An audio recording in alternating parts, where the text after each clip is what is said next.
हमारे इस channel Mithila junction को लाल button दबाकर सब्सक्राइब करें व घंटी के निशान का बटन दबाएं ताकि सभी नए वीडियो आप तक तुरंत पहुंचे बिल्कुल मुफ्त।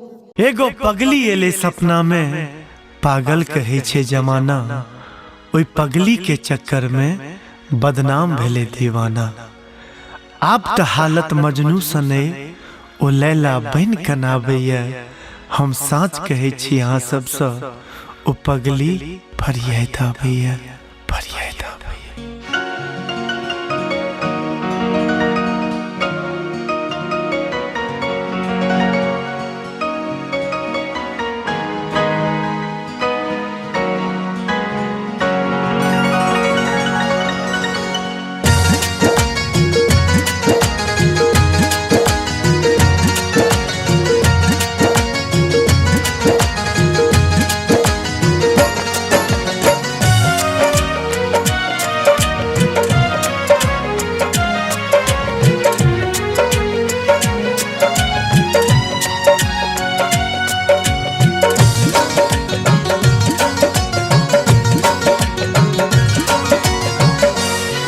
दीवाना छी हम मजनू छी, ओ लैला बन कनाबैया। दीवाना छी हम मजनू छी, ओ लैला बन कनाबैया। कोना बिसरी ओ कर बाते ओ पगलिया आबैया। दीवाना छी हम मजनू छी, ओ लैला बन कनाबैया।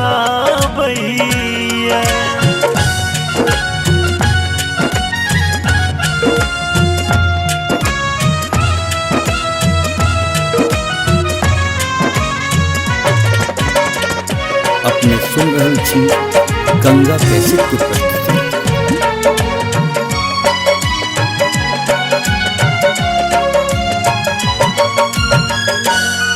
हुए जो नीन कनियों जो ओ सपना बन के आबैया।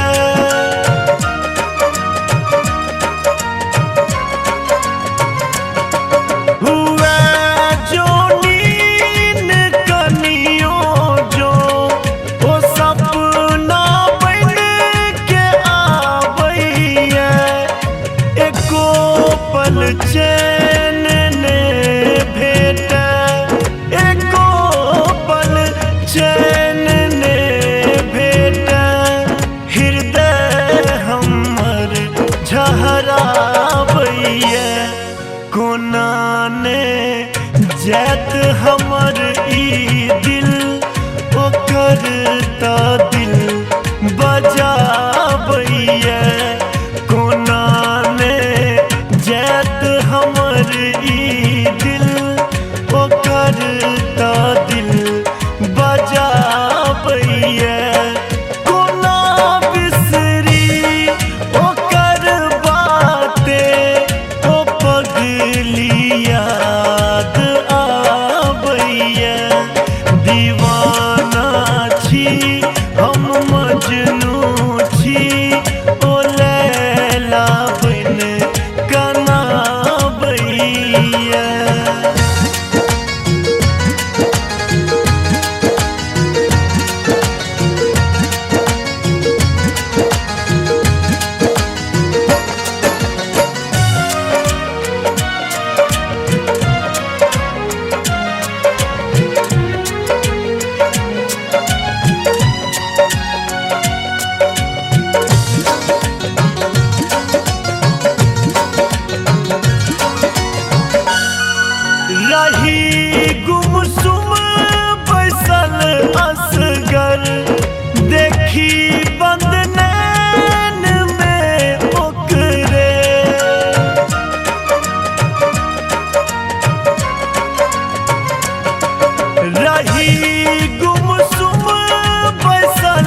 सुधे कोनो अपन देह के हृदय के घाव से हो आब पियर गरसन के लागई है हृदय के घाव से हो आब पियर गरसन के लागई है कोना बिसरी ओकर बाते ओ पगलिया द आबैया दीवाना छी हम मजनू छी ओ लैला बन कना बैया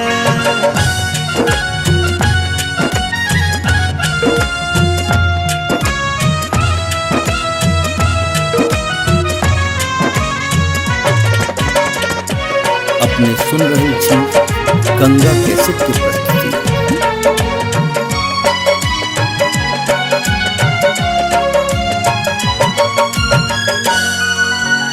राधे भेल बेकल सन के गीत ओ दर्द के गावैया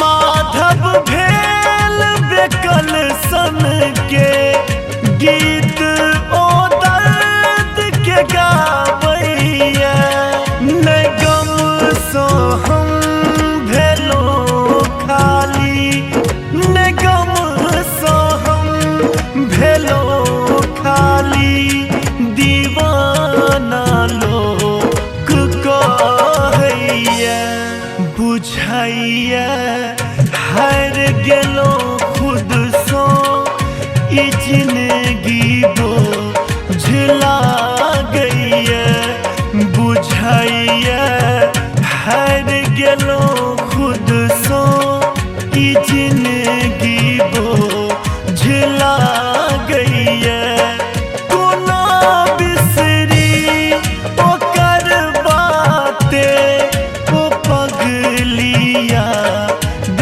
आबैया दीवाना छी हम मजनू छी ओ लैला बन कना बैया दीवाना छी हम मजनू छी ओ लैला बन कना बैया कोना बिसरी ओकर बाते ओ पगलिया द आबैया दीवाना छी हम मजनू छी ओ लैला बन कना बैया।